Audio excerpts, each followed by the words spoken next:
Okay, let's unpack this. We are diving into a really powerful personal testimony today. It's framed around this central, quite beautiful metaphor, the armor and the spark. That's right. Our source material, it's this deeply introspective memoir, it traces the author's lifelong internal conflict all the way toward a spiritual awakening. We're not just summarizing a life here. We're looking at a sort of psychological blueprint. Right. It's the armor, that's the defense mechanism, yeah. This sort of hardened exterior built against a world that felt, well, chaotic to the author. And the spark. The spark is that unique inner truth, the soul's light, you could say, the something the author knew they carried deep down, but just couldn't articulate for the longest time. So the mission for this deep dive then is really to trace the cost of that defense. How long can you actually wear that armor of silence, even if it seems to work, before it starts feeling like, Yeah. well, like a cage you built yourself? It's And maybe more importantly, what happens when you finally stumble upon the language, the external words, for an internal experience that never really had a voice before? Well, what's really fascinating here is how the author talks about this long search for knowledge. It wasn't like academic curiosity. Mm-hmm. It was more like a decades-long effort to soothe this persistent, um, quiet spiritual vacuum, a kind of ache. They make you. Yeah. Yeah. And we're going to trace that deep internal feeling, that dissonance, right, from a really solitary childhood up to this moment of sudden, transformative light. Okay, so to understand the armor, we need to go back to the ginger child, as the author puts it. Yes. Yeah. The author was the youngest of three, physically distinct, red hair, freckles, and also internally distinct, just had this instinctual preference for being alone. And this wasn't just a phase, you're saying? No, not at all. It sounds like it was a foundational state. Mm-hmm. The outside world, especially kids at school, they were just seen as loud, cruel, chaotic. That's quite a description. It is. And the author is very clear. The armor wasn't built out of weakness or, paralyzing fear. It came from this profound internal knowing, a certainty that they were operating from, well, elsewhere, fundamentally different. That distinction feels really important. It wasn't hiding in fear. It was creating a necessary space. Precisely, an adaptive defense mechanism. And the armor itself, interestingly, was constructed purely out of silence. Silence is armor. Yeah, sending this clear, nonverbal message, don't come near, I see you, a kind of preemptive boundary. And did it work? I mean, in practical terms. Oh, absolutely. It was successful, avoided bullying, achieved this kind of cold, functional peace. But the memoir is incredibly honest about the cost later on. What was the cost? The realization years later that they'd tragically confused defense for strength, Yeah. and maybe even more insidiously, had mistaken solitude for superiority. Oof. That hits home, doesn't it? I think that's a really universal lesson there. Have you, listening, ever built a boundary, a really strong one, that kept the bad stuff out, sure, but then gradually just felt like a cage, locked around your own potential? Mm-hmm. The author was safe, yes, but isolated. The armor didn't really have an off switch, did it? It sounds like it was always on, built for war, even when things were just quiet. That's a great way to put it. The adaptive mechanism became maladaptive over time. Okay, let's shift to their environment. Mid-50s Britain. This gives us more insight into this feeling of being different. Mm. The author says, a girl, technically, but not the kind they expected back then. Right. The societal norms, the painted smiles and dolls, as they put it, just totally irrelevant. Instead, the author became this, well, you called it the cardboard architect. Yeah. The focus wasn't on playing house. It was on building these vast, detailed realms. Trains, cars, whole cities, built from sellotape, cardboard boxes, chemistry sets, Meccano. Wow. Even their dollhouse got turned into a fully wired, internally lit studio. That's amazing. And crucial here is the parental reaction, right? Absolutely crucial. Yeah. The author realized later how much their parents fostered this. They gave them tools, not tiaras, and chemistry, not conformity. That's a great line. Isn't it? And the author calls this freedom rare, sacred. Sacred. Because it allowed that external expression. Exactly. Total autonomy to build these external worlds.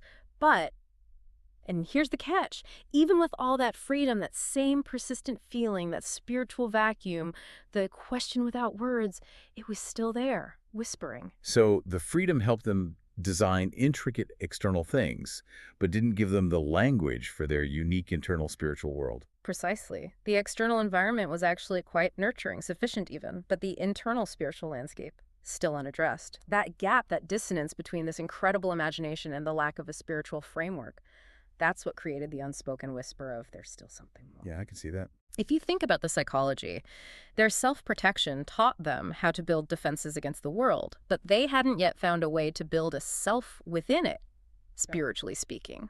Which leads them into the working world quite early, doesn't it? It does, only 15. Necessity, basically. Had to leave school, bring money home, landed a job as a lab technician in a teaching hospital. Which sounds, well, almost perfect for maintaining that silence. Yeah, hey, right? ho. White coats, glassware. Exactly. It kind of solidified the armor. But it's here we get this really revealing paradox about their emotional life. Okay. Someone at the hospital, an observer, apparently said to them, "You seem very lonely." And the response. Quick defensive. "I may be alone, but never lonely." Typical Armour response, right? Totally. But the memoir reveals. The deeper truth. The voice of the spark kind of pushing through. It's my soul that's lonely. The body was fine being alone. The soul felt isolated, starved of meaning. That's quite a distinction. The soul's loneliness. And to try and deal with that, the author started painting. Self-taught, using their wages to buy supplies. So this wasn't just a hobby. No, far from it. Their room became the sanctuary. Painting was a way to give shape to the ache, to let the soul speak in silence because the external words just weren't there yet or weren't safe to use. It was like a pre-verbal way of expressing the self. So the painting was like the soul practicing its voice, getting ready for when it found the actual words. That's a beautiful way to put it. Yeah, necessary therapy, but still fundamentally a solitary one. Okay, so after the lab, there's this period the author calls a professional drift. Through the military, the NHS, eventually ending up as a paramedic. Yes, and this phase is marked by this really fascinating, almost painful contradiction. The author states it bluntly, "I don't like people much, but I don't like to see anyone hurting either." Duty without affection, you called it earlier. Pretty much. It feels like an attempt to make the armor productive, using that distance, that quiet strength, to help people in crisis, the broken, the injured. It's like the ultimate expression of that defensive self, isn't it? Standing right at the edge, helping, but without needing to actually belong with them. Perfectly said. But that specific path, that outward service, it came to a very abrupt physical stop. The injuries. Yeah. Career-ending injuries sustained on the job. Down to the era's reliance on, as the author puts it, brute force and ignorance instead of proper lifting equipment. So this forced stop, it turns out to be pivotal. Hugely pivotal. The path of active duty, helping others physically, was closed, but the author adapted immediately. Too young to retire, so they started a quiet, creative business. The focus, autonomy. And how did that feel? The description is just bliss, no interruptions, no office politics. So that complete enforced solitude, the ultimate quiet, really, now that the armor didn't need to be on duty, that set the stage. The final necessary condition for the purely internal search to really begin. I think so. The armor had done its job, protected the core self, and maybe now it was, well, obsolete. The question became, what fills the space it defended for so long? Okay, this is where it gets really interesting. The payoff. Quiet autonomy established. Still searching online, but not for business success. Yeah. Explicitly to soothe the soul. And this search leads to a pretty dramatic discovery. Which was? They found the Nag Hammadi Scriptures. Okay, now, for listeners who might not know, can you quickly explain what those are and why they'd be the key here? Yeah, that's really critical context. So these are a collection of Gnostic texts. Gnosticism was this diverse spiritual and philosophical movement, mostly around the first few centuries AD. Right. These specific texts were rediscovered fairly recently, 1945, and they offer a very different take on early Christianity, one where salvation isn't just about faith, it's about specialized internal knowledge. Gnosis. Knowledge. So if the world feels cruel and chaotic, like the author felt, Gnosticism suggests the true self, the spark, is actually divine, but it's trapped in this flawed material reality. Exactly. It sounds almost tailor-made for someone who felt elsewhere their entire life, doesn't it? It really does. It's like the ultimate validation, the ultimate language for that feeling of difference. And that's precisely how it landed. The author describes buying the book, opening it, and instantly recognizing it, the missing piece. That quiet ache, that spiritual vacuum they'd carried for decades. It wasn't erased, but it was suddenly profoundly understood. Wow. And the moment of illumination itself? Yeah. It wasn't gradual. No, not according to the text. It's described with such clarity, such emphasis. The author says, it was as though a bright light surrounded me. Not metaphor, not fantasy. Just truth. Just truth, that's powerful. That is the flash of Gnosis. It wasn't about slowly learning things, it was sudden recognition. The spark finally found its ancient external vocabulary. The ache just dissolved because it was understood. It fit into this larger historical spiritual reality. The speed of that transition is what I find so fascinating. 50 years spent quietly building defenses, seeking meaning through art, through service. And then the answer arrives in a flash from a rediscovered text.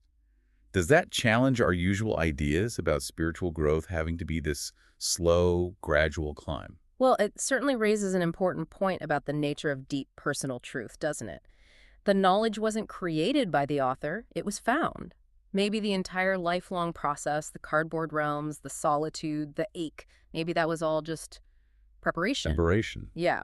The armor was simply doing its job, protecting the spark until the right language, the right key finally arrived. The suddenness suggests the inner knowledge, the spark, was always there, fully formed, just waiting for that key. It's like the difference between building a machine piece by piece versus just flipping a single switch that activates something you'd already perfectly constructed without knowing it. Exactly. The spark arrived, found its voice, and the defense.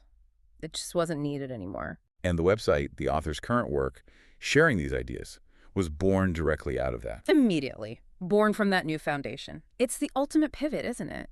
From defense to, well, declaration. Sharing the truth. What an incredible arc we've covered. From the child wearing silence like armor, confusing defense with strength, paying that price of isolation. Through that whole process, building worlds, the quiet lab, the duty-bound paramedic, all of it, in retrospect, leading to the moment the armor could finally, peacefully be put down. The author's finally awake, as they say. Letting the spark flicker openly because they found the language to be seen without needing the old fear, the old defenses. So if that lifelong solitude was the armor, and that persistent quiet ache was the search, here's a thought to leave you with.